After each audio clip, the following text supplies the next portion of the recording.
On the subject of relationships, one of the elements between Russia and the United States today, and indeed Russia and Europe today, is the allegation that Russia interfered in elections. Mr. Putin, this week you told a French newspaper that Russia is being accused of interfering with the U.S. election by people who lost that election, who don't want to admit defeat. But all 17 of the United States intelligence agencies have concluded that the Russians did interfere with our election, and these are nonpartisan career professionals, Republicans and Democrats alike on Capitol Hill, including President Trump's supporters, and some are your defenders, who have seen the classified intelligence report, have all accepted this conclusion. And even private, nonpartisan security firms say the same, that Russia interfered with the U.S. election. Are they all wrong?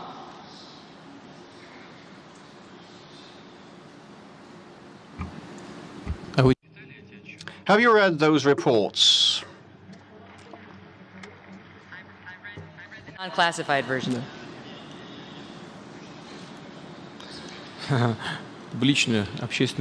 Well, the non-classified version, which is null and void. And who was your tailor? What about the pockets? What about the buttons? Do you have any claims about this suit, about the buttons? No, they are firmly tied, but you can't wear this suit. Can it happen? Yes, it did happen with one of our stand-up comedians, Mr. Aiken. And you've been telling me now about the non-classified versions. I read those reports.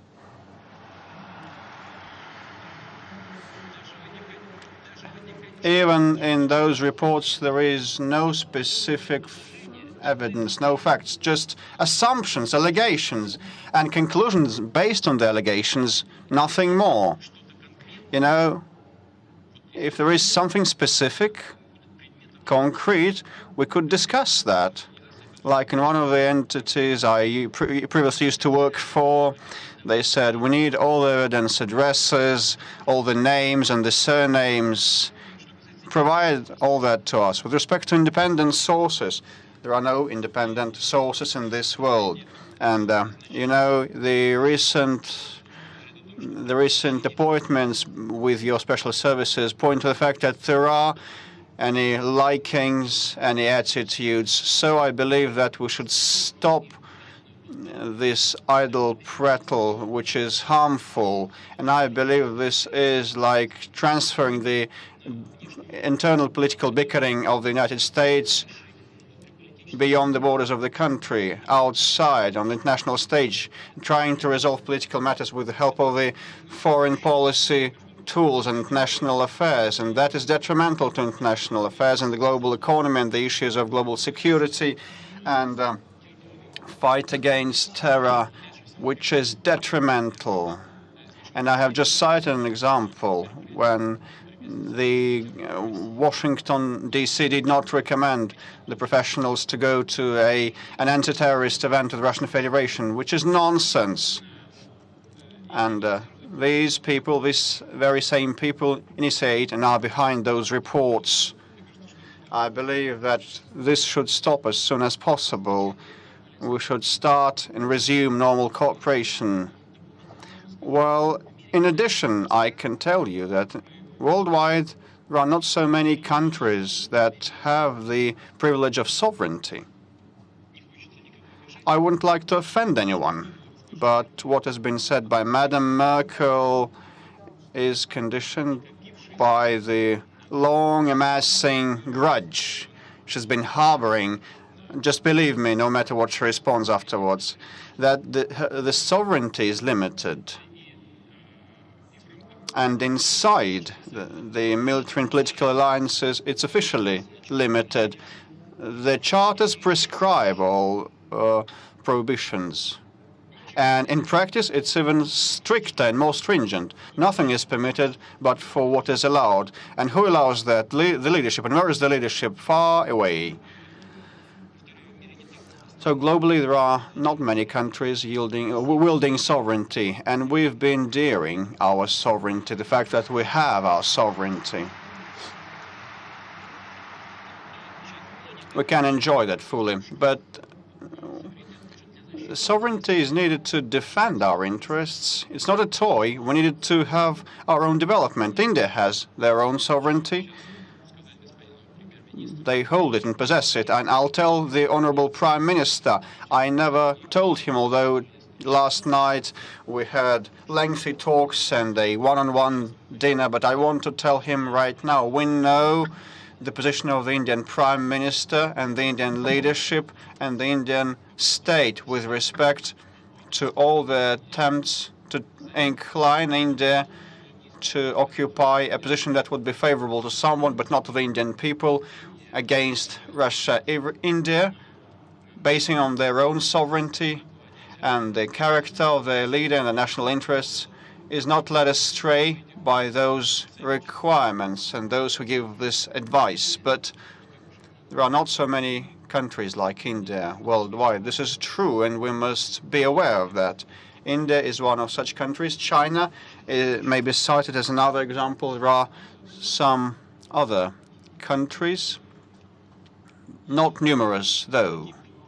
And if such attempts to guide someone, to dictate their will to someone from inside or outside the country will continue, they will be detrimental to international affairs. But I reiterate in closing this response, this should come to an end sooner or later.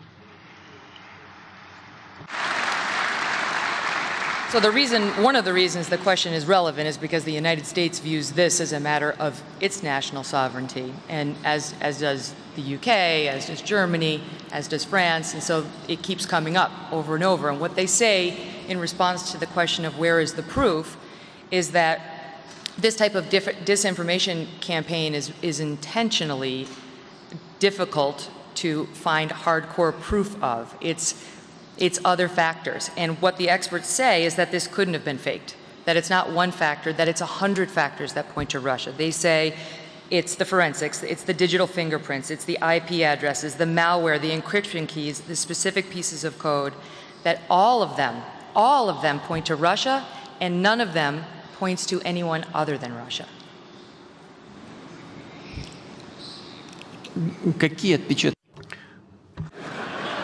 What fingerprints, or hooves prints, or horn prints? What are you talking about? IP addresses, they can be invented. You know, there are very many specialists that can invent or fix it up. You know, a kid of yours can send it. Your girl that is 3-year-old can perpetrate such an attack. And they present it like this. They can pass it off like this, and these specialists can invent anything, and then they will blame someone else. These are not proofs. These are trying to shirk responsibility, and we don't have the problem. The problem is inside the American policy. The Trump team has turned to be more efficient during the electoral campaign. Sometimes I thought that, well, he overdoes, he overkills, I thought sometimes during the campaign. But it turned out that he was right. He's been able to find approach and to reach out to those electors whom he hoped for, and they voted for him. And the other team, they made a mistake, and they don't want to recognize this mistake right now. They don't want to say that they were not wise enough. It's easy to say it's not our fault. It's the Russians. They intervened. They interfered. It's like anti-Semitism. The Jews are to blame. You're an idiot because the Jews are to blame, right? And you know what such moods lead to? They will not end up in nothing good. One should work and think how to rectify things. And you have mentioned disinformation. What disinformation?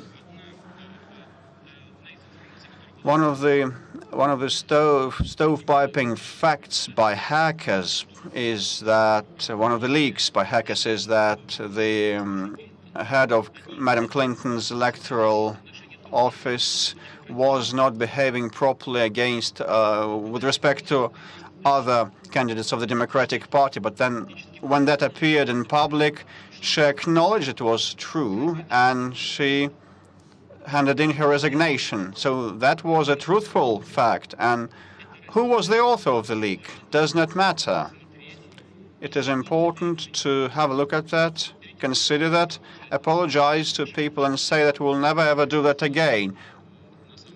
But what did they do instead? They said it's not our blame. It's the Russians. Were the Russians dealing with all that, trying to rush one of the candidates of the Democratic Party in prejudice of someone else? It was in between themselves. Just stop that, please. Even President Trump has said now that he believes Russia did it. So it's not just people who don't want President Trump in the office. And the difference between the hacking and the disinformation is real. Oh, come on. Once again. This is the conclusion of the 17 U.S. intelligence agencies and the others. Американские агентства, 17 агентств в области безопасности говорят, Hacked into the Democratic National Committee and hacked into Hillary Clinton's campaign emails, but that they also perpetuated a campaign of disinformation that involved putting out fake news stories through Russian-controlled entities like RT and Sputnik, and that those then were pushed by aggregators and what they're called bots on Twitter and elsewhere, and specifically targeted at voters who were potentially pro-Trump, voters in the Rust Belt of America, in Wisconsin, in Michigan, in Pennsylvania, who were potentially gettable for Trump. And that is the conclusion that they have reached. all of us should take the American mass media's role model, you know. Megyn has been demonstrating today high class in her profession, because I have just cited an example that points out that there was no disinformation, no matter who was behind that leak about the Democratic Party. And the fact is that that director handed in her resignation. Once again, she says it's about disinformation. What kind of disinformation? I can't see any manifestation thereof. I don't know that. And what President Trump has been saying, just show me the quote. He won, he said, because of the Russian intervention. I don't remember him saying so. He did. He finally came around to saying, I think Russia did it, and he said, I don't think he'll do it again. Well, you see, it seems it's a very, very serious question of world politics, and this is an impression, or what seems to you that you're talking about. This is not just as simple as holding an interview or writing an article in a newspaper. As for the interference, look at what your colleagues are doing in our country. They have been deep down in our domestic policies, doing what they want, enjoying themselves on a systemic basis. For many years, they've been unceremoniously, grossly interfering within our domestic affairs at the level of diplomatic embassies. This has to stop. It's going to be easier for everyone, for you and for us as well.